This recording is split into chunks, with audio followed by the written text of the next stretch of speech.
Hello and welcome to the stream, everyone. I am happy to have the one, the only Johnny Chaos, who has been so good to grace this brand new channel with his presence.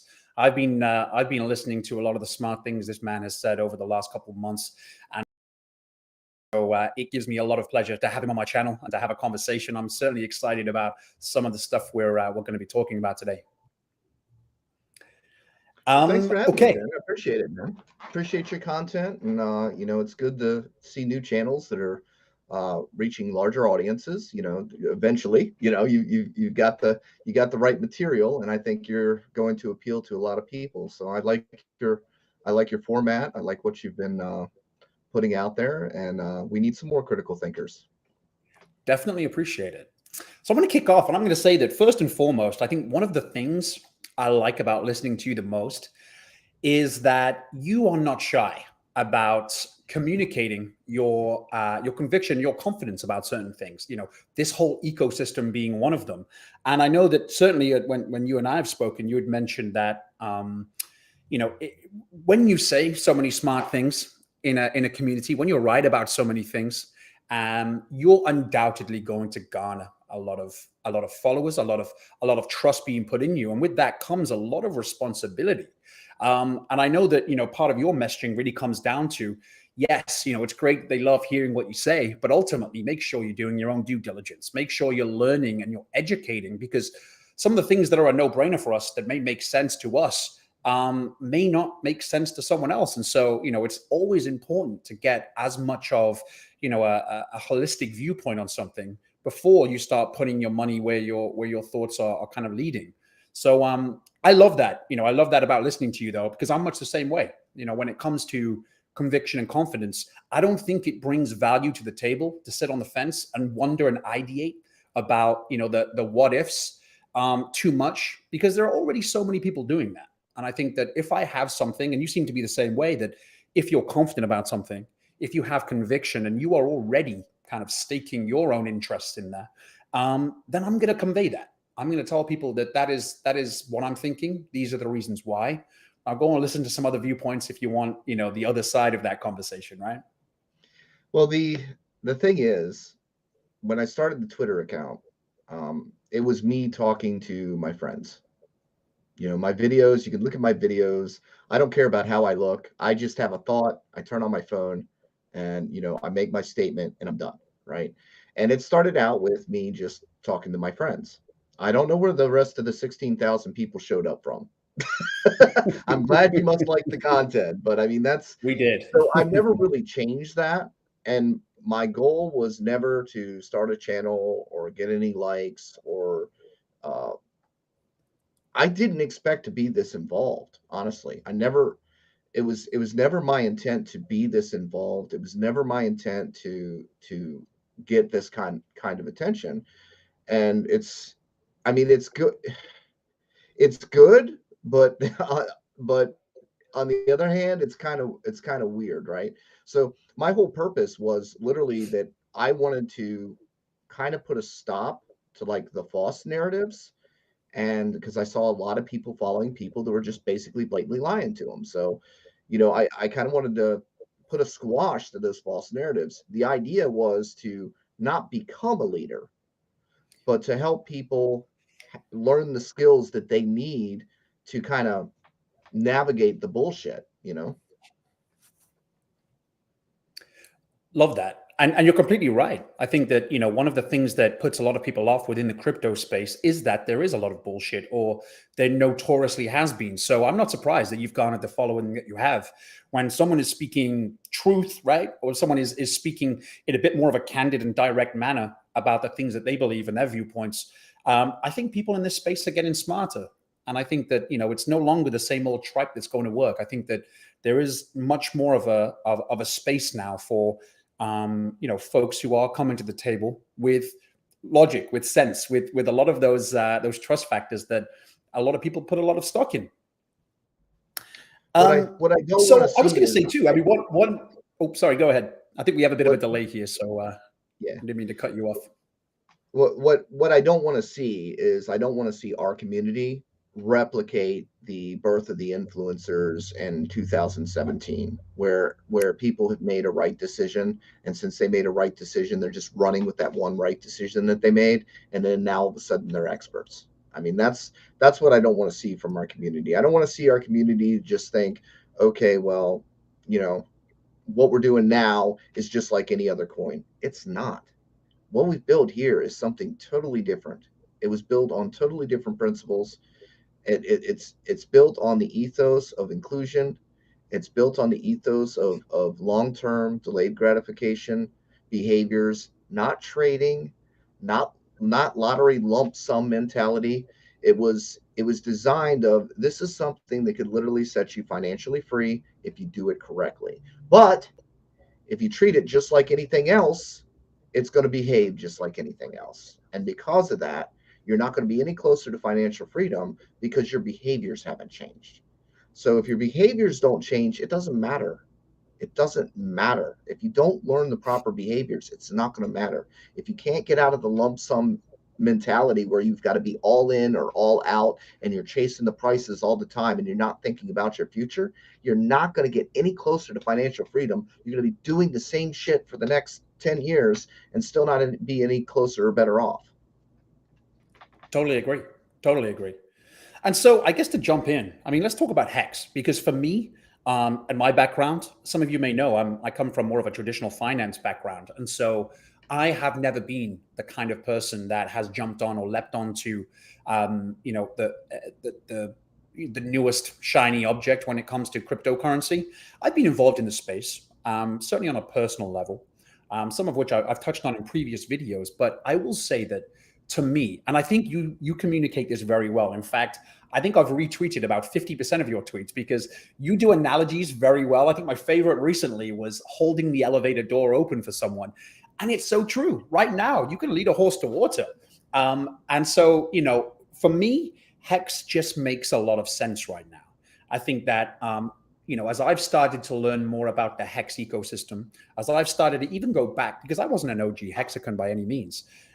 So I've gone back and listened to a lot of the unique selling points that a Richard Hart has brought to the forefront, which seem like kind of older and tired now to a lot of people coming to this conversation, in that, the whole decentralized aspect of it.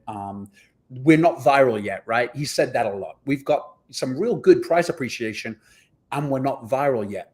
And to me, this couldn't ring truer. And I think a lot of people seem to be dismissing the fact that, relatively speaking, there is still a very small community around Hex right now. And I have seen firsthand just how powerful a network effect is. I come from a VC space where, after a certain point, network effect is all you have. Marketing is all you have. And I think that a lot of people seem to be misunderstanding that because we are now sat at a higher price point with Hex, they believe that it's maybe too late to get in, that they've missed the initial run up. All of this kind of FUD that is just, it's I guess it's easy for me to judge because I've seen the how much runway there is to go in so many different avenues. But my response to people asking me if it's still a good time to get into Hex is just, we haven't seen anything yet.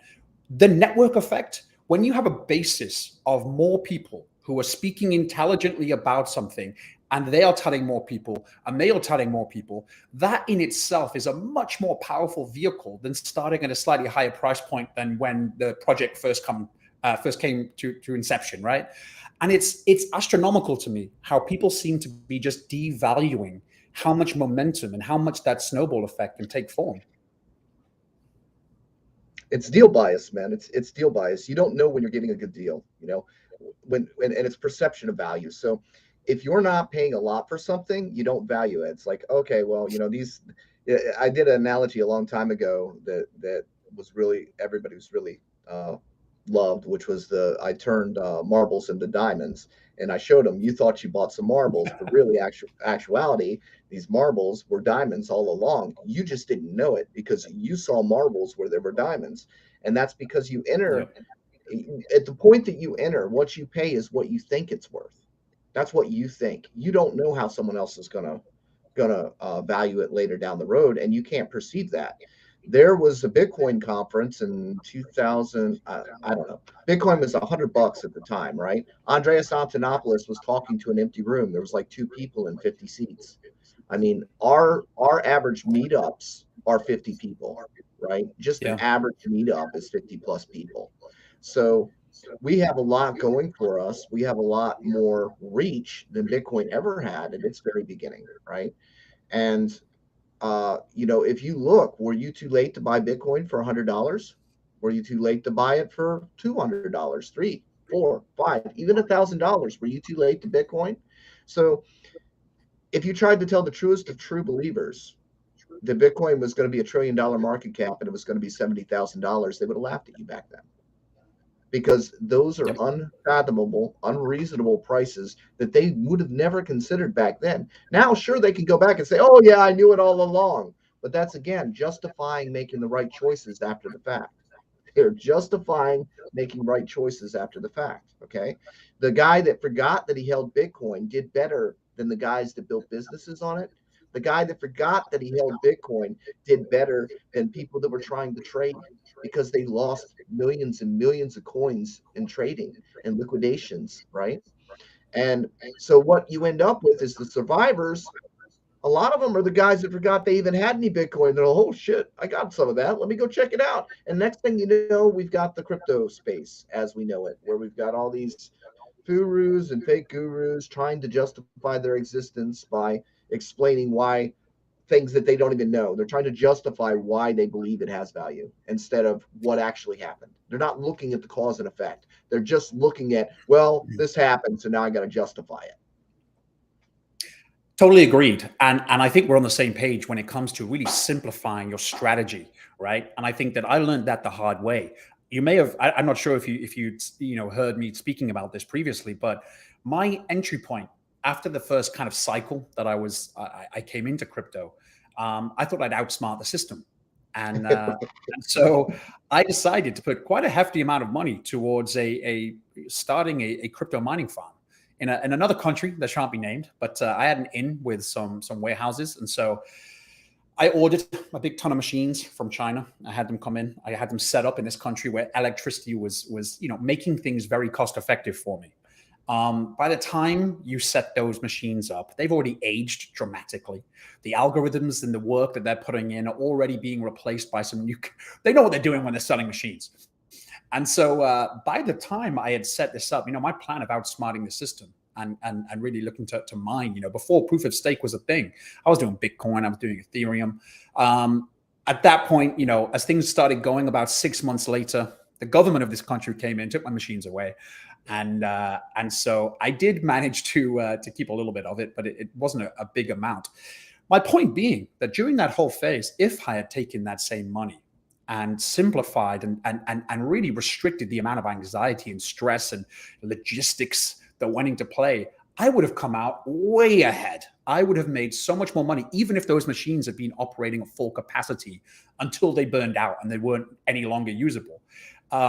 It was just an eye opener for me, and so really kind of curtailed the way that I was looking at projects. Right, and I know this is an easy thing to say, but this is why something like a hex stands out to me, because there are so many indicators that this, firstly, is something that should be around for a long time. There's a lot of motivating factors as to why that's a good idea. And the people who are the most vested, the whales, are motivated to have this thing be a success for a long time. But then, we have this catalyst coming up. And this kind of leads me into a question for you. And I know that you are not. Before you get there, Sorry. I want to talk about your mining thing. I had an opportunity to buy several skids of miners before I got into Hex. Sure. And I was looking at the prices and the power costs and the facility costs, and I went, you have to ask yourself a question. Wait a second. Why exactly do I have to pay some company for this specific equipment to mine this thing in order to pay power bills? I mean, you just have to look at that logically for a second. What exactly is the code doing? The code is creating coins. Why can there not be a different distribution method? Why can't you assign, it's like, okay, everybody at the bar standing on your left foot, you get served, but everybody standing on your right foot can't. You can change that action, right? And that's all Hex really did, was it changed it from mining to staking without the energy costs. That's all Hex actually really did. And that just Huge. blows everybody's freaking minds because they don't understand, because that energy cost, they've made so many excuses to justify that energy cost and justify the sell of their shovels. Who made money in the gold rush? The people selling the shovels. Who makes the money in Yep. Bitcoin? The people selling the miners. That's who's making the Yep. money, right? And when Bitcoin first started out, okay, everybody could run it from their own computer. Everybody could run it from their own computer. There wasn't miner specific hardware. There weren't the ASICs. That was fair distribution, okay? And that was great that everybody could mine a little. But then what happened was it became centralized.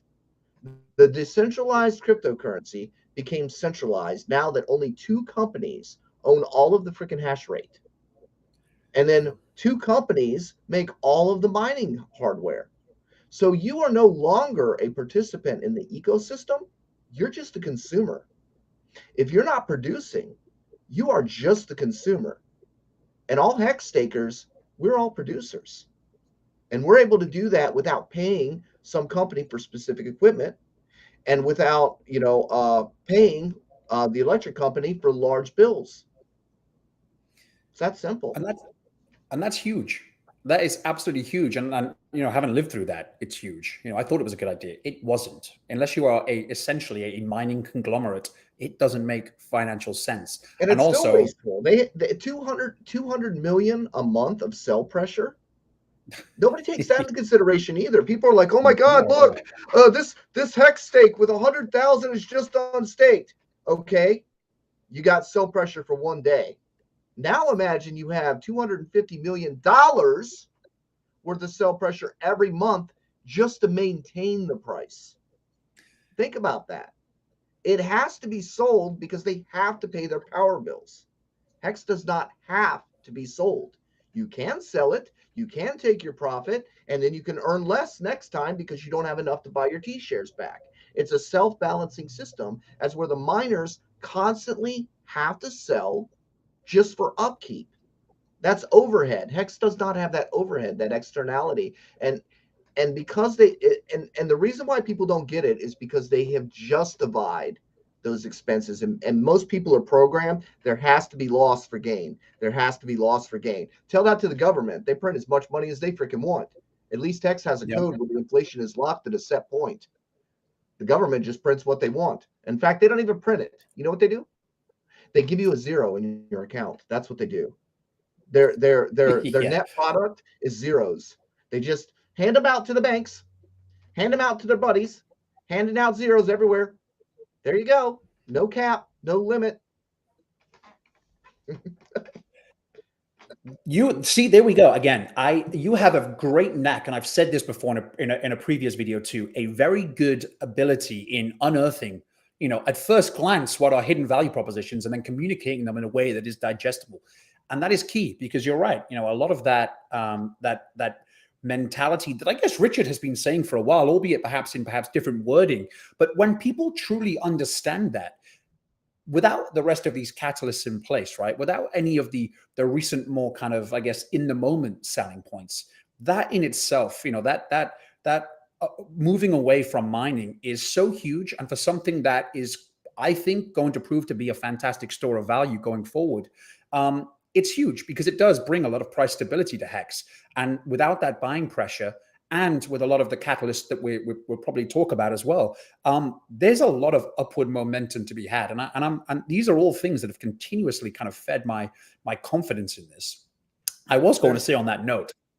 Oh, there's sorry. Go there's ahead. all Go these ahead. myths. There's all these myths in crypto, and you have to be able to get through these myths because it's a whole mythology of things that people believe matter because they've been told they matter, and then they don't really Right. understand how to get around that belief system. It's almost like its own dogma, right? Like market cap. Market cap's a big issue for people until you really understand that even the market cap sites don't use it.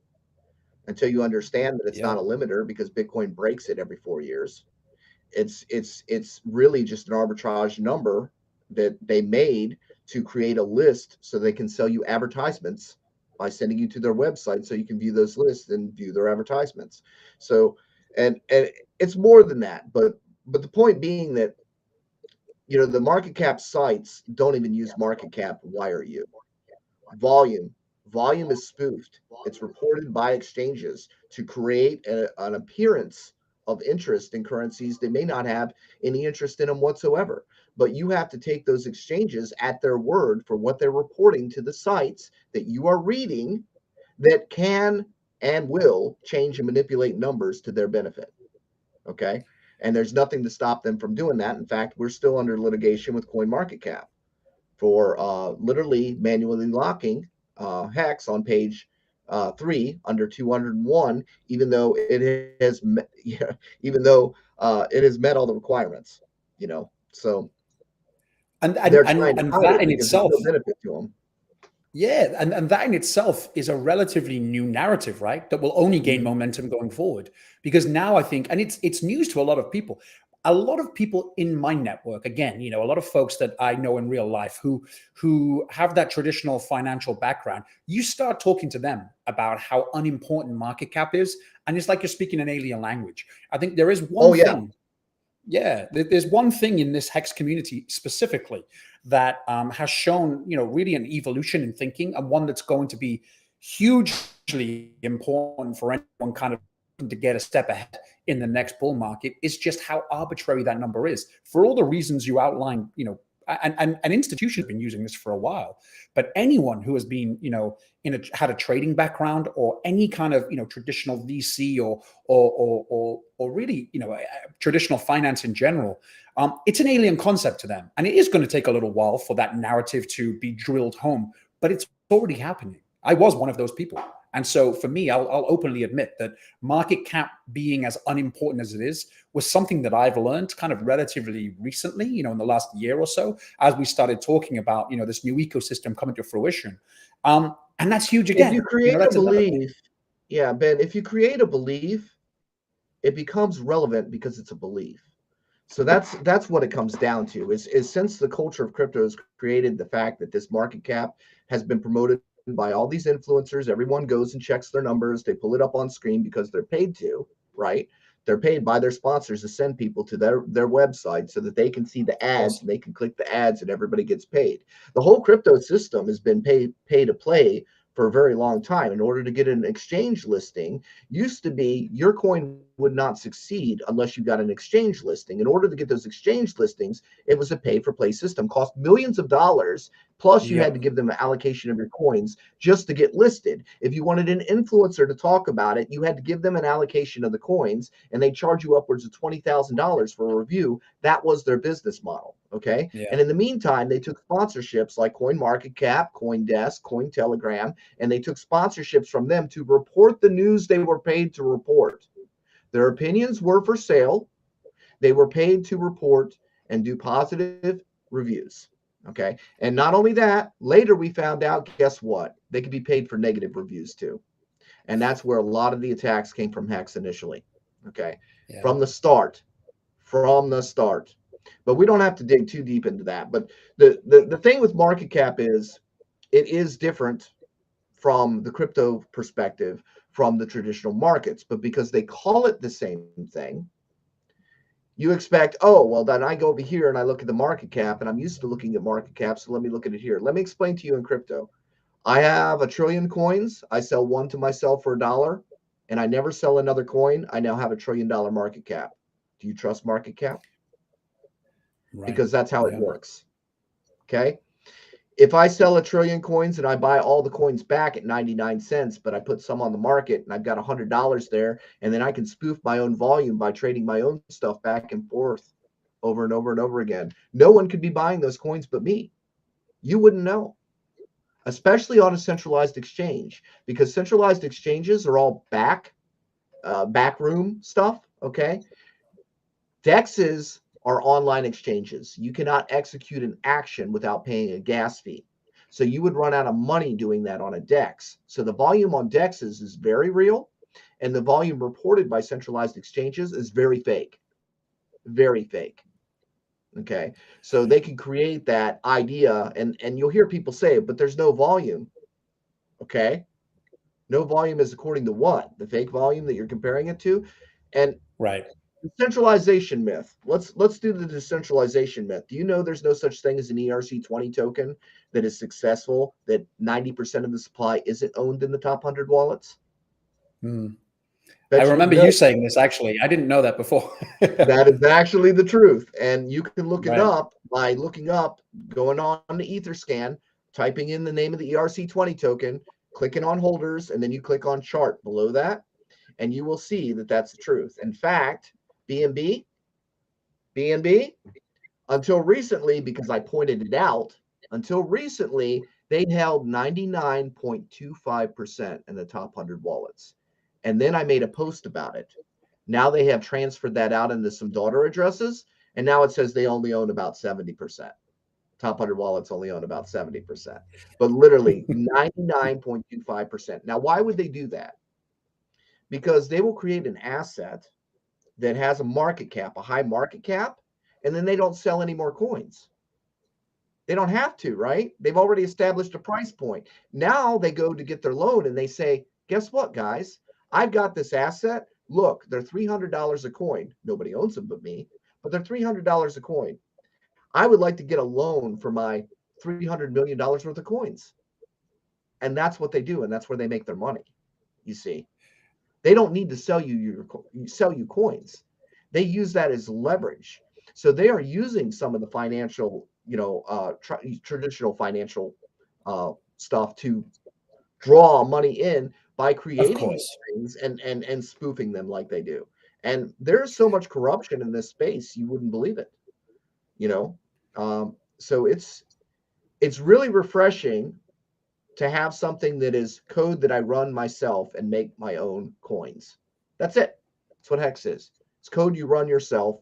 It has a set of rules, and you produce coins according to that set of rules. It punishes people who don't honor their obligations, who lie and try to cheat the system, and it rewards those who actually do what they freaking gonna do. And that's it. That's why I like it so Totally. much.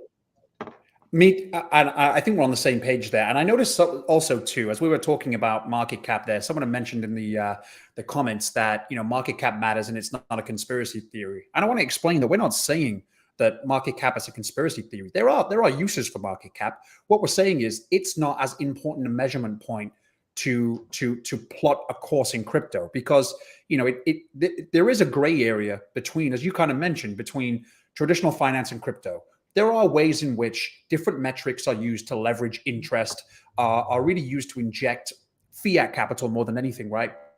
Back in or into the crypto realm. And so it is definitely important for anyone listening to this to not think that we're not building market cap up to be some evil beast, but it No, doesn't have it's anywhere just near not the importance it relevant. does. So Exactly. you got two metrics. You've got supply and you've got last price, and then you multiply it. Okay. Let me tell you this. What is the current Bitcoin market cap? Do you know? It's I roughly about don't. $1 trillion. Okay. Yeah, Guess I believe what? that. If you sell 16,000 Bitcoin on the market right now, you're down sub $1,000. Right. So where did the $1 trillion market cap go? There's only Exactly. about 16,000 or 16,000 Bitcoin worth of orders across all of the exchanges. Okay, it doesn't take all 17 million of the Bitcoin to move the price down to $1,000. Okay, the reason it doesn't go down is because people aren't selling it in masses and clearing out the order books. If they were to, you would see a significant drop in market cap, and market cap is a force multiplier. So it's an exponential number that can never be achieved. Okay. You can't sell all of your coins all at once and make that market cap, because the minute you sell the first coin, the price goes Price is down. moving. Right. You Right. sell the Yep. next coin, the price goes down. Now, because of Bitcoin's deep liquidity, you don't see it as much, right? But you can see it very well with something with low liquidity like Hex, when a small buy can skyrocket the price of it. And because it's got such a large supply, when that price skyrockets, times that large supply, the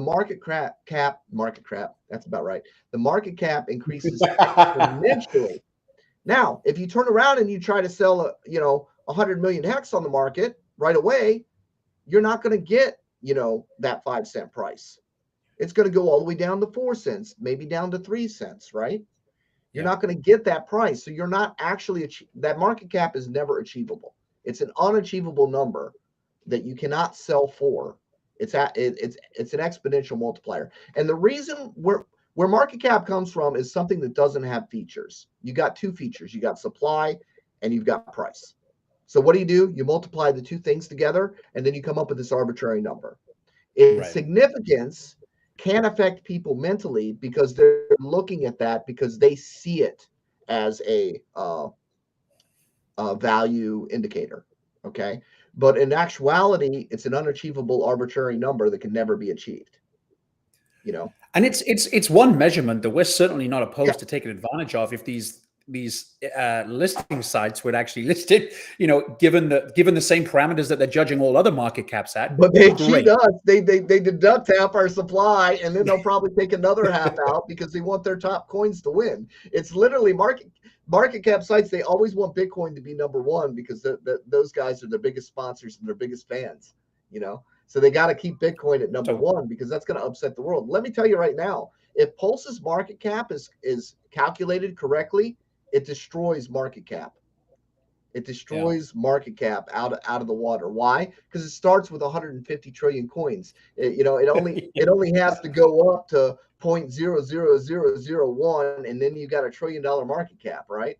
So I don't know if I got all my zeros in there, but you get the point. It could be a fraction of a penny, and you would still have $1 trillion market cap based on the supply times the price. So what you should look at actually is not circulating supply, but available supply.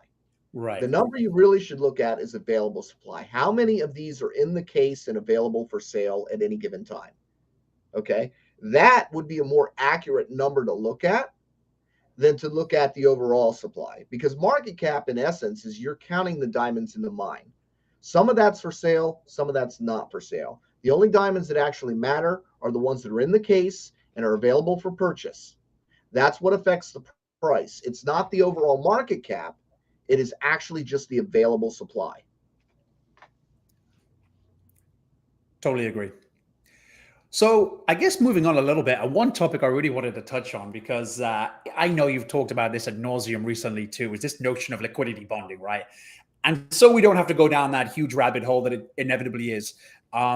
Essentially what this means to anyone who hasn't heard this is, certainly in terms for hex holders or people interested in this ecosystem, as the rest of this ecosystem comes to fruition and prices start to move, as we see a rise in price for the rest of the ecosystem, Pulse X, Pulse Chain, P-Hex, inevitably Hex is going to be driven up with that as well, because they are so intrinsically joined that economic energy is going to have that effect on the rest of the ecosystem too. And so, I mean, I heard you say this too, which was that, it was a notion that you had, and you haven't been able to poke holes in it or find, any reasons why it's wrong right now. And me too. I'm pretty. It's frustrating. I want to find the holes. I want to find the holes. Everybody's got a different version of how they think it's going to go down, but nobody's arguing with me on whether or not it's going to go down.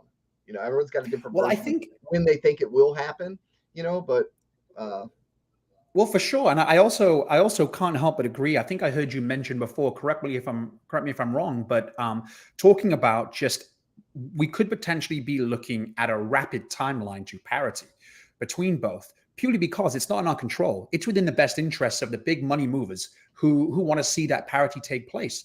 And I am firmly in that camp. I think that, a lot of people who are hoping to get, cheap hex on one chain or the other, or, see one chain do supremely better, maybe the old hex, the e-hex kind of fall off the radar a little bit. I really don't think so. And I think that, this whole bonded liquidity notion brings a lot more clarity to that for me and helps me look through a different lens, which again, without hearing you kind of, ideate that out loud, I guess it was not on my radar. So, but yeah, I mean, it's feeding into my whole kind of positive ethos, even more so. And I was already pumped to begin with, but But yeah, and anything else you wanted to touch on that? I know that you've talked again at nauseum on this, so I don't want to force you down that Oh, I into know you that want me to go pigeonhole. If I through it. I'll try to do this kind of in the Richard way. This is how Richard would do it, right? He'd say, look, a thing is equal to what a thing can be traded for, right? And they're bonded, Yep. because if you could take this thing and trade it for these things, and you get exponentially more of these things, they move together. But that's kind of how he likes to break it down. But really, what it comes down to is, with the birth of the decentralized exchanges and the Y times X equals K automated market maker in the DEXs, what you basically have is, essentially, you've got two cups. In one cup, you've got the one coin, and one cup, you've got the other. Okay. Now, how much is in the cup, which would be the liquidity. Okay. And that liquidity could be a large number or a small number. Okay. But how the equation works is, if you 2x one side, you 4x the price of the other thing. Okay. So if you match the liquidity in the one cup, then the price of the other will 4x. Okay. And that's just how the equation plays out. Now, liquidity bonding, you know, with USDC, we have a low liquidity bonding, and that causes we have low liquidity. There's not a lot of hex available in exchange for USDC, and because of that, you have to put a lot of USDC into the pool, which makes hex's price go up really high, really fast, because you have to be able to. There's not a lot of hex available. To take that hex out, you have to match the USDC side. So to get half of the hex that's in the pool right now, you would have to match half the liquidity on the other side, and then that changes the bonding ratio.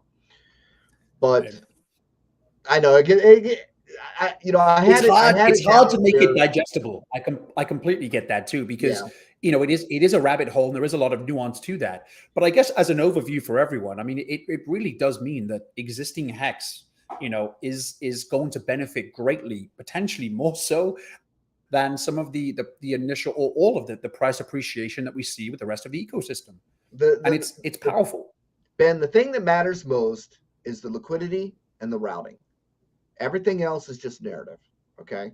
It doesn't matter what its Yep. use case is. It really matters how many of those things it's paired to, what the ratio is, and if that ratio is immovable.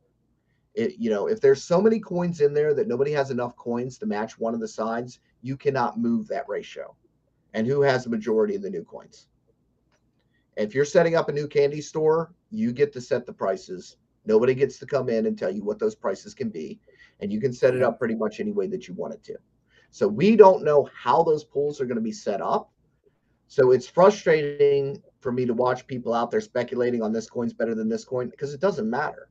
Because if they're routed properly, when the train moves, everything moves. Every car ahead of that caboose moves with it. You can't move one without the other if the bonding and routing is set up properly. And I've actually been talking about this for over a year, and nobody was listening to me. They're like, Johnny, you're crazy. Just go over there in the corner. Finally, people are actually listening to it a little bit, and they're realizing that, oh yeah, Richard did say this. Oh, Richard did say that. Oh, that makes sense. That does fit with this. That does fit with that. So whoever opens the candy store gets to set the prices where they want initially. Now, as far as the other tokens, the other ERC20 tokens, that is going to be pulled over. Okay. Those ratios are going to be pulled over and diluted. But the coins that don't exist yet, somebody has to set those up.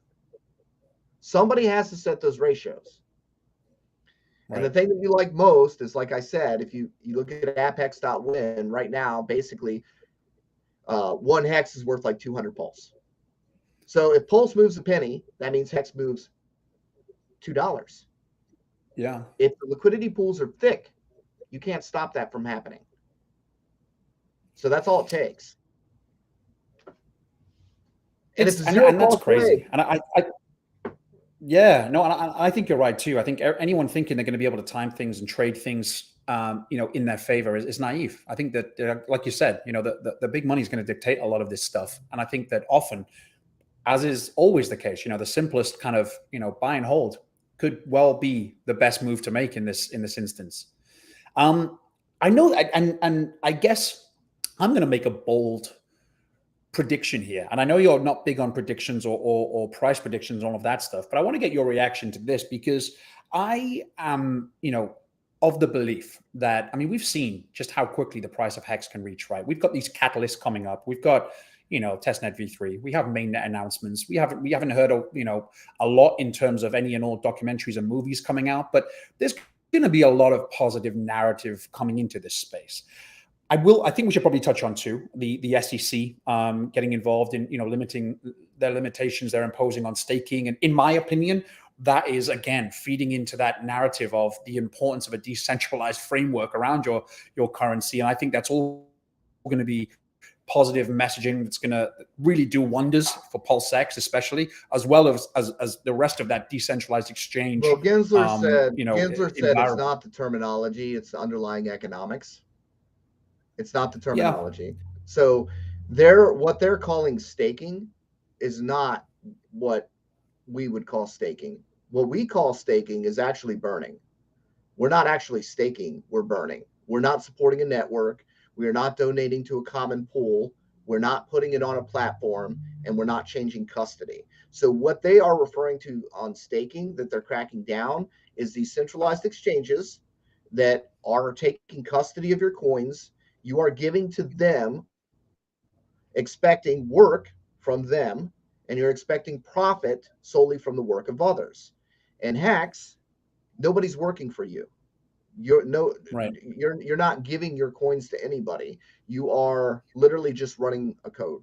So unless they're going to ban video games and every app on your phone that produces any kind of currency, or rewards you any kind of gems or tokens or anything, then I don't really see as where Hex is going to fall under security. The only difference between Hex and any other application that produces coins is that you're able to take those coins out and sell them on the open market at fair market value. That's it. It's just an app that makes coins. So it's not staking in the sense, it has none of the underlying economics under which Mr. Gensler is addressing. And the stuff that he is addressing, he should. He should. And he should. I completely agree. And it's almost ironic and out of character if you look at it through a lens that, moving away essentially from decentralization, right?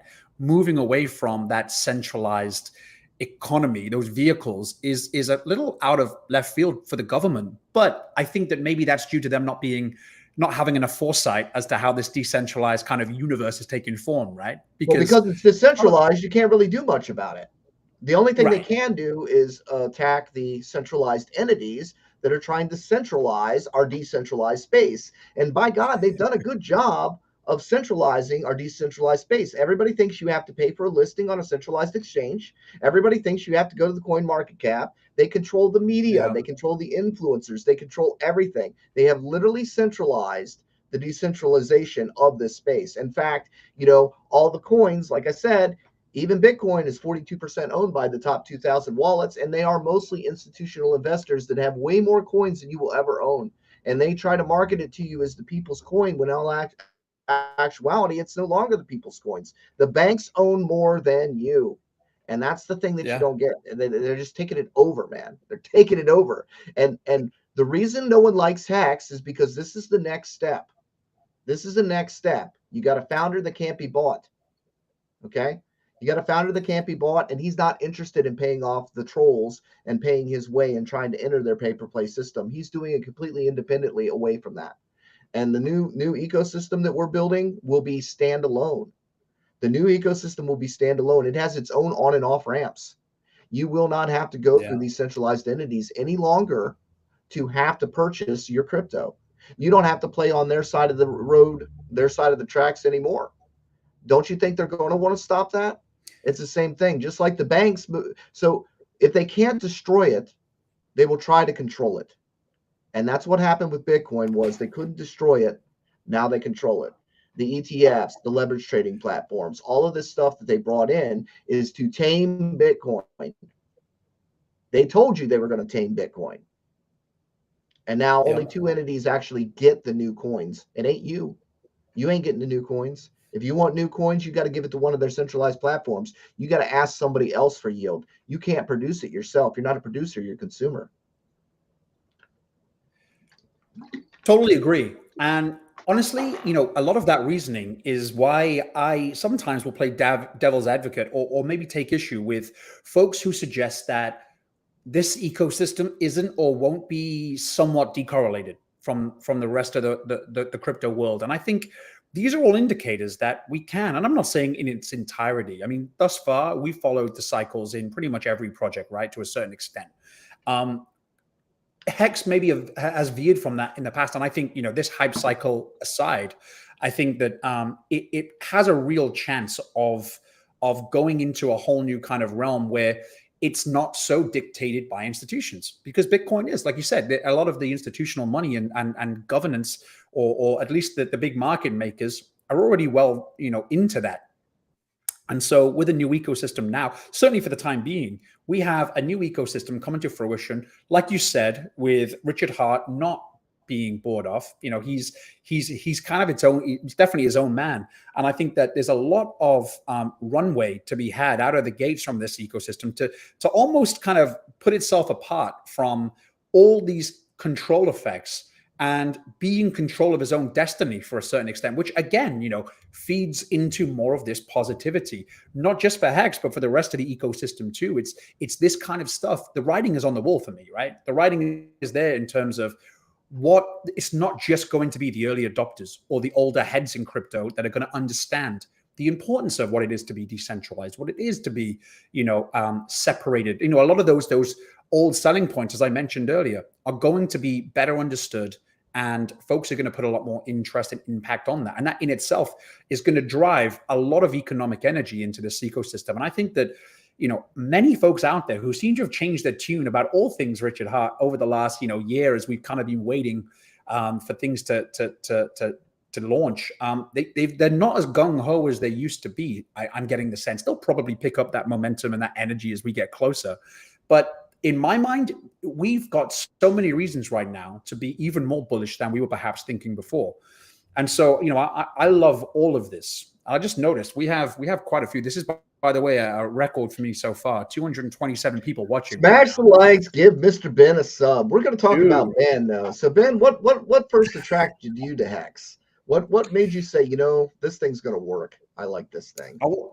I will tell you. So a lot of, and those familiar with some of my background, I spent many years trading, and then I kind of gravitated to a VC, the VC realm, really working within an innovative fringe tech space. The kind of time when I was kind of getting into VC, the VC world, the software as a service was really kind of becoming the go-to industry, right, for a lot of investments. And so I saw firsthand the vetting system that we used to employ when looking at new projects. The first thing you want to see is, in general terms, what is the potential here, right? You break that down by, applicable market, obviously looking at the industry it's in, and then you start looking for unique selling points. Ultimately, again, to make a long story short, that can feed heavily into that market, that networking effect. And so, aside from strong leadership, team, and all of those kind of buzzwords that you would traditionally think about when it comes to traditional companies, Hex, when I'm looking at the community, that's essentially, the employees. We don't get access to developers. We don't get access to a lot of the workings behind the scenes, aside from really one or two developers, if we can trust that they're developers. But Hex is complete. So that's the thing there. That's the thing too. Done. It was a cartridge, basically. It's a cartridge. You take your cartridge, you plug it in your game system. They take your computer, you take your cartridge and stick it in another game system. It's unstoppable, immutable code, always does what it's supposed to do. No devs to talk to. And I think that I'm not going to claim to be one of the early adopters in Hex. I got, really, I'm conservative in my approach a lot of the time. And I'm still bullish about Hex. And so, looking at we've already had a litmus test. Does this tech work? Does the idea behind it work? Does this, narrative of delaying your gratification? Does, thinking of cryptocurrency in a different way and turning that into a passive income vehicle? These are all things that Hex has done the best so far. And I think that, as we start looking at the path forward in Hex, I think again, and I'm going to revert back to some of the things I said earlier about, a massive network effect coming, it feeding into a lot of the relevant, unique selling points and things that, are really going to play larger and larger narratives in the upcoming cycles. Hex is positioned very well. And so, again, I got more vested into Hex. I was aware of it before, but I got more vested and certainly a lot more gung ho when Pulse Chain was announced, right? Lucky enough to get into the sacrifice, same as PulseX. And so, these in my mind were the kind of the icing on the cake, because where a lot of people are thinking, oh, wow, we missed the big run up to Hex. And, perhaps we're late to the game. We'll look for the next shiny new object in the next bull cycle. To me, these catalysts are the thing that's really going to let the cat out of the bag. I think that, we've garnered a lot more interest, myself included, from the rest of this ecosystem being announced. And so as we start waiting for this whole ecosystem to come into play, I can just see the writing on the wall again. The same way we were analyzing tech companies in various industries and really kind of getting a sense for just how much potential there is. And this, there are a lot of indicators, right? There's a lot of indicators and flags that companies and entities and projects give off that, all added together should give you a varying success levels, right? And so to me, Hex, Pulse Chain, PulseX, they're all pointing in one direction. And it's funny because, even looking at some of the analogies that you make about the elevator door and whatnot, it's so obvious. It's so obvious to me. And I get frustrated when people ask me if it's too late or whether they should sell now that they've, they got in at the latest bottom of the market. And so that they want to sell out at some point when it makes sense. And we haven't seen anything yet. And so the runway left really got me into Hex. And especially now, it's, the reason I started my channel is because, much the same as you, if something makes sense and you've seen this play out in so many different ways, well, it's almost a responsibility to tell people about it. And I'm not going to sit on the fence and tell people that, it could go up, it could go down. To me, all evidence points to a very fruitful, time ahead.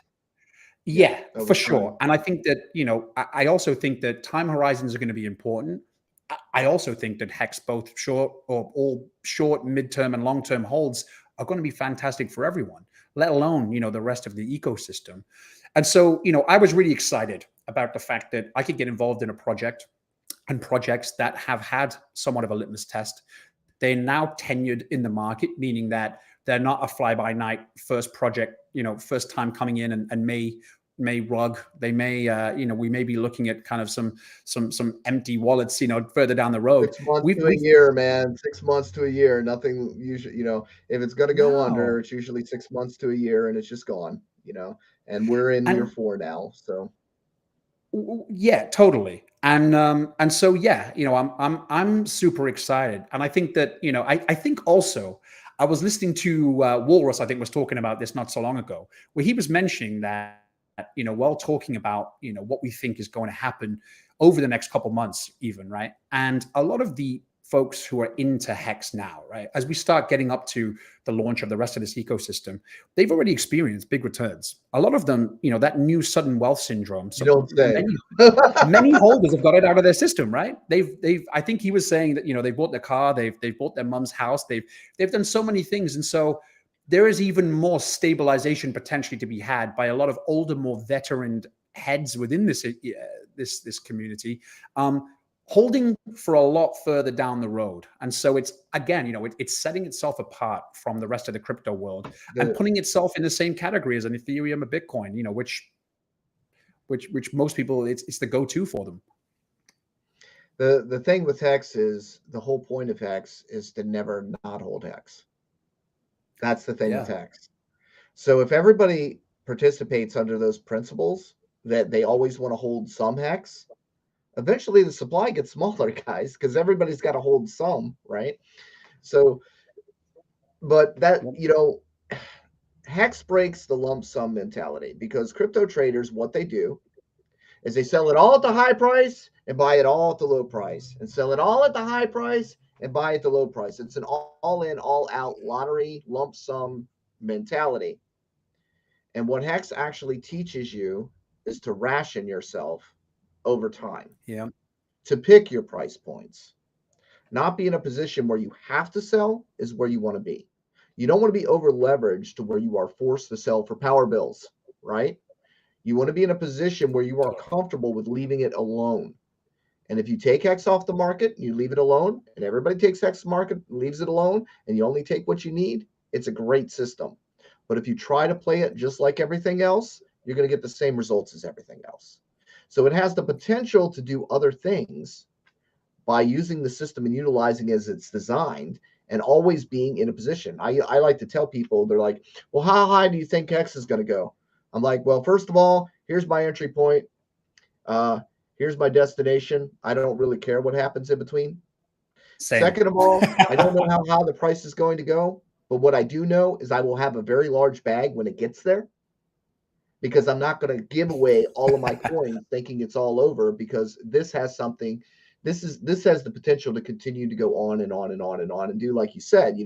Not everything's going to be a Bitcoin. Not everything's going to be an Ethereum. These things come once in a lifetime. Okay, once in a Yeah. lifetime, these things come along. Really, you know, everything else is usually being built for money. And people are like, well, Richard said it was built for money. Yeah, but Richard said that for your benefit. Richard Yeah. wants to build a monument. Richard wants to be Satoshi. He's kind of tired that this anonymous guy is getting all this credit, and then he's not even there to accept his bows, right? And Bitcoin again was great because it solved the double spend issue. Byzantine general, whatever. Uh, it was great for that, but that was that innovation. Ethereum was great because it allowed smart contracts to be programmed, and Hex is great because it's utilizing all the functionality of the smart contracts to make immutable code that earns you trustless yield, which was something that had not been done before. And it's a self-balancing system that has all kinds of interesting parts to it that people don't understand. But what do they say? They say it's a Ponzi, and you go, okay, fine, it's a Ponzi. So tell me how the new users pay the old users. I'd like to know because that's not how it works. It's just the code that makes coins. Oh, but it's a Do you? pyramid. Okay, all right, it's a pyramid. All right, would you like to point out the levels for me? Because pyramids have levels, and this is the flattest damn pyramid I've ever seen. Anything else for me? And they repeat this again. So since they don't know, they make these fan fiction stories up of what they think it is because they're not taking the time to actually look at it. It's amazing. They rather believe what they want to believe than to take the 5 minutes to look at it and find out that the reason they don't recognize it is because they're trying to compare it with other things that they've seen, and this is something new. Totally.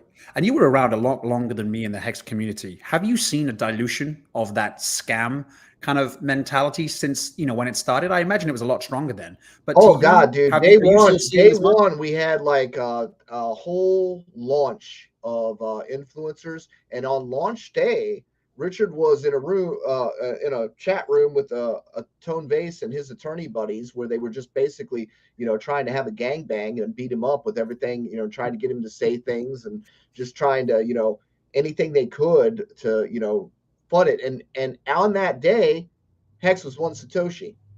And on that Yeah. day, I was clicking my buy button with rage.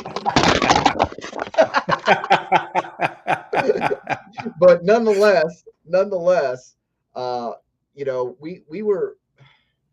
been the first year was rough. Everyone's like, I wish I was a year one Hexagon. Do you? Would you have made it? Would you have had the So many fortitude to make emotions, it? so much Because anxiety. we were attacked every day. We were individually called scammers. We were called scammers. We were called Richard's bots. We're paid. Oh, we're gonna hurt people. We're doing damage. I mean, it was awful. We were attacked, and really, Discourse Syndicate that everybody's familiar with. RG started that. We kind of started that kind of like a therapy group. To be honest, it was like, hey, this thing looks like it's gonna kind of sort of work. You want to talk about it?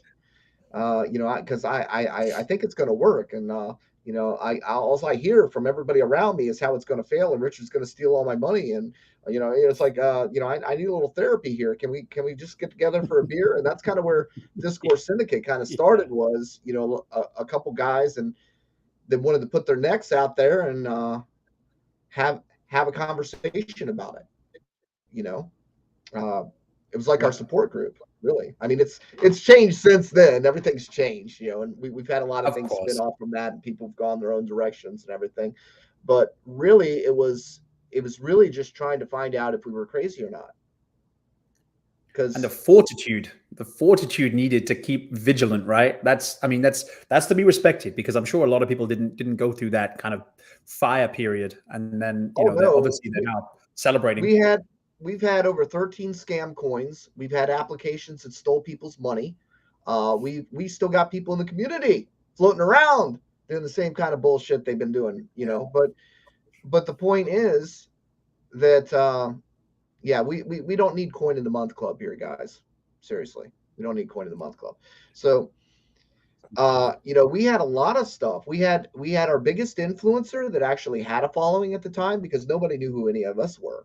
Right, our biggest Yeah. influencer at the time turned coded and went off and made his own coin after selling before big payday and encouraging everybody to dump their bags before big payday because they uh, told us that Richard was going to dump and he was going to rug pull and the SEC was coming to get us and everything else. I mean, it was massive fun and he took like half with him. And then we had another clone come along. It was called Hexy, and that took half our community. So our community's been like I remember divided in that. half several times as a result of some of these things, people that you wouldn't even hear of. We had a trader who came on and he supported that other copy token that the other guy came off, and he attacked Richard live on stream and started saying, well, blah, blah, blah, blah, blah, and started supporting these other coins. And it's like, where the hell did this come from? It's like you had an opportunity to sit down with the man that made you a lot of money. And what are you going to do? Spit in his face? Really? That's what Yeah. you're going to do? Yeah. And I get really frustrated about that because a lot of the influencers that have made it as far as they have, I'll say personalities, not really influencers, but a lot of the personalities in the Hex community have made it as far as they have. It's really in poor taste to spit in the man's face who made you a lot of money and got you recognized, shared out your shows, promoted you, Yeah. right? You probably wouldn't have your following now that you do if it weren't for him. And I just think it's really disgusting. And usually you can tell when these people start throwing his name around and just start griping, and they'll turn around on us and they'll be like, well, you guys are just swinging his nuts, or you guys are just kissing butt, whatever. It's like, no, you give respect where it's due. You didn't earn Yeah. respect. You came in here, you got on the right ride, and you got ahead. Good for you. That's great. But guess what? Don't spit in the man's face who helped you get where you are today. That's just disrespectful. It's wrong. It shows what kind of person you are. A very smart man too. I mean, it's easy to see Richard Hart is an intelligent person. I think that a lot of people seem to be, not so, again, not so gung ho about him as a person because of, his personality, right? Which ultimately doesn't matter. But if, can you imagine if a Richard Hart had the personality of, who's the Charles Hoskinson, for instance, Mhm. that, he would probably attract a bit more of that institutional money or that mindset, for instance. But my argument there is that those people are not the ones that are buying right now. I just played tennis the other day, and I may have mentioned this on a stream too. It excited me. I was talking to a lot of people who come from heavy finance, and hearing them over, we were having lunch after our game. They're for purely networking purposes, really. And hearing them talking about how much, how risky crypto is, and how it's probably better to see what's going to play out over the next couple of months and the next year or two. These are finance people waiting Ben, what's a until stock? seasonal buyers that are just going to come in and start buying up the price when we're already sitting on our positions. It was like music to my ears, because sometimes it's easy to get fooled into thinking that because you surround yourself with people who are a little bit more savvy about crypto, the crypto world in general, you start wondering if there are still the masses out there who are yet to be introduced, who are still thinking, kind of 10 years ago. And it was great to hear that, yes, they're still very much alive. And I'm totally pumped that they're still thinking that same way, because right now, people asking me, in the comments even, and I'm much the same as you. Do you think we're in a bull? Do you think we're in a bear? Do you think that, the delay of the rest of this ecosystem is going to play out? I really don't care. This is all a perfect accumulation phase right now. And so if we're delayed longer, I'm going to jump up and down, because, if you don't have as big a bag as you want right now, go and get a part-time job. go and run Uber Eats. Go and do something that gives you a little bit more capital to start dollar cost averaging in, because I'm pretty confident, especially with Hex right now, it's a great buying opportunity. I'm continuing to buy, even though I consider myself to be well positioned with Hex. I'm still buying, and that's not due to me being naive and being overly bullish about where the price is going. In my opinion, I think this has a lot of runway to go, and it's unfortunately going to take a lot of people some time to realize this, and the cost is going to run away from them. Which kind of leads me into a point I was going to make. I'm going to have a little fun here, and I know you're not kind of one about price, predictions, but I'm actually going to say that during these next couple of catalysts up until the mainnet launch, I truly am bullish about us either reaching or surpassing the previous all-time high, which sounds crazy to a lot of people, but I think they're underestimating how quickly the price can move. And then, if we are delayed, which I hope to God that we are, if we are delayed even more and we kind of catch the tail end, if we catch the beginning of the bull market improper, let's say, if the hype kind of starts to reach its pinnacle around the same time that the bull market is kicking off in full, I think at the least there's a soft landing from any kind of depreciation in prices, and we run on into kind of newfound territory. So I'm extremely bullish, both midterm, again, short term, midterm, obviously long term. But I wanted to get your take on that too, to see if do you think that's unrealistic, or do you think that there's people are maybe underestimating just what this can do? And of course, there's no guarantees, but we're not financial advisors, but just purely based on opinion. There is no question in my mind that Hex will not break $1. There's absolutely no question in my mind that Hex will break $1, which is just a 2x over all-time highs. So, I mean, it's funny to say that now, because I remember when we were told that Hex would never break a penny because market cap would be too high. Well, they fixed that for us. They just didn't count half the supply. But I mean, we were told, that Hex, it's not possible. It would have a market cap. It'd be way too high. It would never break a penny. Well, we went as high as 50 cents, and we did it on less than 100,000 stakers. I mean, we have way more people today than we've ever had. The numbers, yes, people have exited, but a lot more people have come in. When you look at just the stable coins in general, you see that there's 100 billion, follow me here, 100 billion in stable coins that have not actually left the market. They're one or two clicks away from re-entering the market when the green candles come. And the big thing for me was I've been trying to encourage people to get in now, because when we do take off, it's going to be faster than any run we've ever seen, because the amount of money that is so close. I mean, when you're trying to get money in, it can take you up to 10 days to get money in. By the time they get their money in, the prices are going to move so far away from you that you're not going to be able to catch. So, and that's because the smart money has not really left. It's just stabled up. And this is where market cap does come in handy, Ben, is because stable coins are showing you true market cap, because that's how many coins by a stable price. And that's where market cap does come in handy. And that money, now I'm not saying it's all going into Hex, because it only takes 10 million purchase right now for Hex's price. That's what people don't understand. And you say, well, where do these people come from that have 10 million? I just posted someone on my page that's a Hexagon that's got 1 million right there.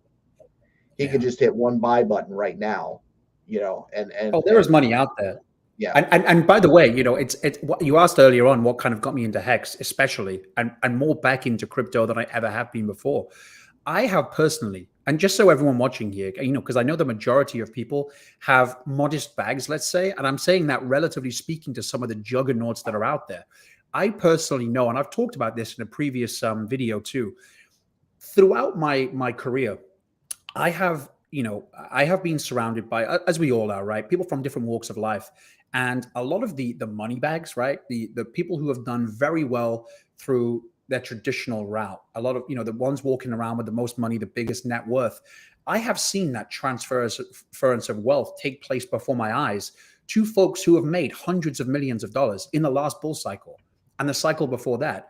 I know some that have made tens of millions, but there are hundreds of millionaires out there, right? That, and people who have hundreds of millions, I mean by that, that should really put into perspective just how much money there is and how quickly that can be injected into the market.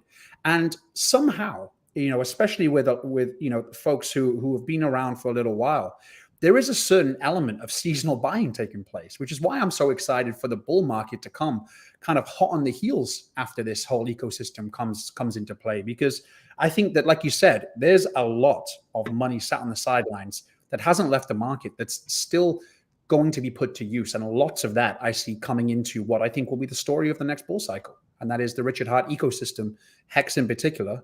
And there'll be a big flag flying and a lot of runaway price for folks not listening now, folks who aren't getting in and continue to get in while, we're seeing this huge run up. And it's going to be so fast. This is going to be so fast. You're not going to, everyone's just going to be standing there going, what? I don't get it. And the reason for that is because there is limited supply, and it's like musical chairs. And that's been my post, is the musical chairs, right? So there is like 30 million out there that is in the hands of Hexagon wallets. They're either waiting to buy Pulse at launch or PulseX, or they think maybe they're just going to get a cheap price on PHEX. There's all these different narratives. They were waiting for a penny. There's all these different narratives. So Hexagons themselves have pulled money out of the market. I've seen them do it. I watched them on chain do it. I see them still holding the money. They haven't put it into the bank yet. It's just sitting in their wallets. And that money could very well go back in, right? At any point in time. Any point in time. If the price starts to move away and it's caused a cascading effect, it's going to be musical chairs. They are never going to be able to replace the bag that they gave up for that money that they got out of it, because it becomes musical chairs. There's not going to be enough available hex for everybody to rush back in if they decide to. And then that's not talking about new money, or that's not talking about the the stables that are out there that might be chasing the next green candle. You can have other players come in at any time. What I like about Hex is it's the fact that, you used to be, many long years ago, if you won $1 million, what would you do with it? Okay, you put it in the bank and you could live off 6%, right? You live off that 6% interest, right? You get $60,000 a year if you got 6% interest, right? And then you would have money for life, right? Well, there's not a bank account that you can really do that with now. I mean, maybe there is, but hard to find or whatever. In this case, in Hex, you can make damn near 30% interest. So if you got $1 million, basically, if the price doesn't move, you're making $300,000 a year just for having that $1 million. That's a ridiculous amount of money if the price doesn't even move. Follow me here. So for people who say, why would a millionaire put his money in there? Because if the price doesn't even move, that's $300,000 a year. It sure beats 6% interest, which would be $60,000 a year. That's why. So again, I don't want the millionaires to buy Hex. I don't want them to buy it all up. I want the little guys to get in when the gas fees are cheap, so they can be holding on to some of these. So when the millionaires do come in, they get some too. So I'm not really concerned about the VCs or the big money or the institutions that are going to come in here. I want the little guys to get in while it's available to them, create a long-term plan and strategy, create a staking ladder, and make themselves financially free before people catch on. That's what I want. Couldn't agree with you more. And I guess I want to be cognizant of your time too. I can't tell you how great it is to have you on this this channel. I wanted to, I mean, maybe one of the last things we touch on.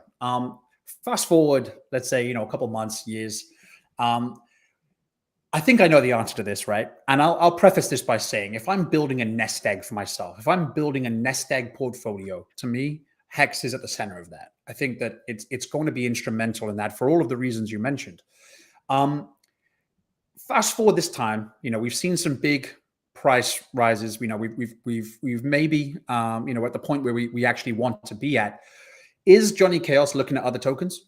Are you open to other other ecosystems, or is the writing so strongly on the wall here that you think the opportunity cost of not leveraging that same capital through the Richard Heart ecosystem maybe you missing out? I can answer it real simple. You only need one hammer to drive a nail. Yeah. You do not need a whole bunch of other tools that aren't going to do the job. And the thing that does the job best is Hex. And unless somebody comes along with something that actually is better, first of all, it's probably going to take years of development. It's not going to be something that's just going to be whipped out. Right. Because a lot of care and design Hex. See, people don't understand this. Your next shiny object is a cut and paste code that just gets whipped out in a month. Okay, these things are not going anywhere. If they are targeted to a subset of a subset of a subset, you're not going to get any users. Right. Some of these things are just like solely dependent on the Hexagon community in order to go anywhere. And when it's all said and done, look, people like to say, Maxi and dismiss you, but you know what? These things are not built this strong very often. And unless something is very viable, sure, I'll take a look at it. But I have to see some kind of unique value proposition. I have to see some unique coding. I have to see some kind of unique marketing, something. Okay. I've seen so much that, I try not to be dismissive, because I know, if you're always dismissive and you're always default scam, for the most part, you are going to save yourself a lot of money. On the other part of that is you risk not finding something new. But if you already found the best thing at the time, that might be enough. How many more zeros do I need to add to my account at this point? It's Warren Buffett 101, right? Delegation is for losers. Warren Buffett does not need to buy Bitcoin. Why? Because he already has more money than he could ever spend. Yeah. Why does he need Bitcoin? He doesn't. So what I'm saying is, right now, your best chance for success, for a successful product at the ground level, before it goes into dollars and it's no longer pennies, is Hex. That's it. And I believe that this new ecosystem, if you think you're saving for the new ecosystem, I think the best way to get into that ecosystem is to have Hex to begin with, so that you get a free copy, and that free copy can be transferred, and you can still have your Hex, and you can have some of that over there too. Because I think that's such a no-brainer to me. Totally agree. I think right now with Hex, the risk to reward ratio is very much in our favor right now, right? Yeah. And so everything else, we're so far at the bottom of the barrel. How, you can only go so low. So like I did the little video with the $300 when Hex was down to 3 cents, right? Mm-hmm. I did a little video with $300. What do you got to lose? $100 goes down a penny. $200, it goes down 2 pennies. Still got $100. What can it go up? Well, 10,000 Hex. Every time it goes up, you add $100 bill to your pile. Not that I have my props here now, but yeah. But you add $100 bill to that pile every time it goes up. If you got 100,000 Hex and it goes up a penny, you add $1,000. If you have 1,000,000 Hex, which is roughly about $50,000 now, but if you have 1,000,000 Hex, if it goes from 5 cents to 6 cents, you get $10,000. Where is your risk reward, ratio? I mean, what does Bitcoin have to do to get you $10,000? You have to buy a whole Bitcoin, and it has to go up 50%. And to me, if you're looking at a Bitcoin or an Ethereum, which, certainly are less speculative, probably going into the next cycle than most other tokens. Yeah. If you're also looking at other less speculative options, Hex is right up there with a much bigger room to run. So yeah, I mean, I completely get it, and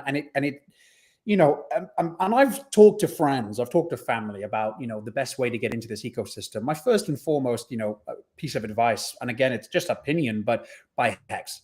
The second is put some stable coins aside, because I don't trust anything else right now. And so if you actually of the firm belief, and everyone's entitled to their own belief system, if they are believing that it is better to know the amount that you have to inject into, a Pulse Chain or a PulseX or PHEX or any of the new tokens that aren't available now, fair enough. But it is, and I think we're on the same page in that buying now, I foresee your buying potential. If you still wanted to do that same thing, buying Hex now and realizing the run up in price that I think we inevitably see, is going to set you up for a much stronger foundation. And possible parity. Oh, for sure. Yeah. That people aren't taking that into consideration either. It's possible parity. So just think about this. Okay. Take Hex today at 5 cents. How many pulls do you think a 5-cent Hex is worth? Yeah, right. Because it will be paired to its ETH ratio over there, right? At the 1,000,000 to 1 dilution. Okay. So 1 Hex is going to be worth a lot of pulse day 1. A lot of pulse. Yeah. Now, your USDC can be shut off. It does have admin keys. Just telling you right now, there's a lot of weird shit going on with centralized exchanges and stable coins. And you need to know that, yes, that USDC can be shut off. Is that a immediate risk? No, but it can be. And you need to take that in mind. The other thing is, yes, your Hex, you're getting a free copy and you will have value day 1 before there is a bridge. So your USDC, you're waiting 2 days before you can bridge it over to make a purchase after those ratios have already been set. So you're 2 days behind the curve just for holding USDC. Second of all, when your USDC gets copied, it's not going to have the same value. So you are forfeiting that possible doubling of value that could happen with Hex. Definitely isn't happening with USDC. No. So really, and I've heard that argument. I understand that people want their set amount and they want to be able to bridge it over, but you are going to start 2 days late. Yeah. With that and you're going to be, you're not able to capitalize in 2 or 3 different ways. And yeah, I mean, it's a no brainer to me and to us. And I probably know the answer to this too, but in terms of that ratio trading phase, I'm assuming you're going to get involved in that at all? Are you going to try to spin the wheel? I'm going to observe. You may be one of the only people who maybe have enough experience to make the right call. Most people, I don't think, will. So, well, me that's included. Just it. Ratio trading is very dangerous. Ratio trading is very, very dangerous. And that's part of the reason why I don't tell people a lot of stuff, because if you tell them things that are complex and they only understand half of it, they still get wrecked. Or if they understand half of it and they're confused and they get scared and they get fearful, right? So there's kind of a thing where you got to kind of moderate the amount of information that you put out there, because again, if you say, oh, the Ethereum side is going to dump to a penny, what does people do? People dump all their Ethereum hacks, right? And then what happens? That penny does happen. Why? Because everybody got scared and they dumped it, right? But what I'm telling you is the best way to preserve the Ethereum side is to create that 1-to-1 pairing between Hex and EHEX, and create that pairing so that you can just transfer across bridge, universal conduit. Rapid. Yeah. And it costs the OA nothing. It costs the OA nothing. It's on a bridge that it's on a bridge that is being built for that ecosystem. If that bridge can't be trusted, what bridge can be, right? So there is no reason not to utilize that. There's no reason not to take just like 10 billion Hex out of the 500 billion, whatever the OA owns, 10 billion of that 500 billion, and then pair it up, because you got the free copies on the other side too. Just pair it up 1-to-1. Create a universal conduit. It preserves the Ethereum side. It allows the universal conduit between chains. So if people want to move cross chain, they can buy Hex and then move it over to the Ethereum side, sell their Hex, and buy whatever they want on the Ethereum side, right? It has to be in mind for him already, right? For that OA, it has to be in mind for him. I mean, it just makes total sense.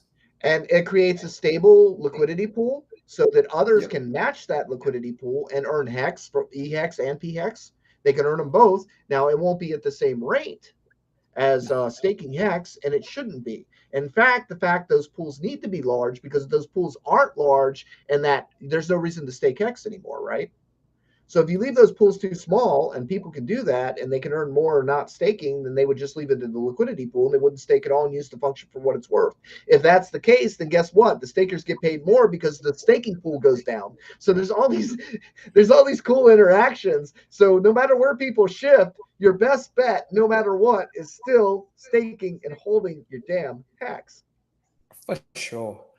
And honestly, that may be a perfect point to leave things on. I mean, I think that, and by the way, we have almost 300 people here, which is absolutely great. So please show your appreciation for the man himself. Hit the like, subscribe to my channel too. I'd be happy to have you as part of my community. And I hope to have Johnny on more in the future. I know he's coming to an end on his tour, and everyone seems to be reaping the rewards of some of the gold that you've been putting out there. And I'm certainly no different. So are there any other kind of, you planning any more videos, any more tours in the future? Not really. I want you guys to go follow Ben here. He brings up some very interesting questions. He's a very thoughtful guy, and you need to like and subscribe and follow him. You need to follow him and listen to him so you can listen to me less.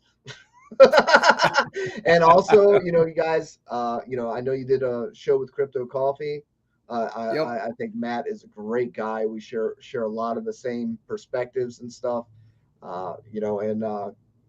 Guys, make sure you go spend some time following Crypto Coffee. There's lots of smart people here. There are lots of people to follow, but the important thing is that you take this information, okay?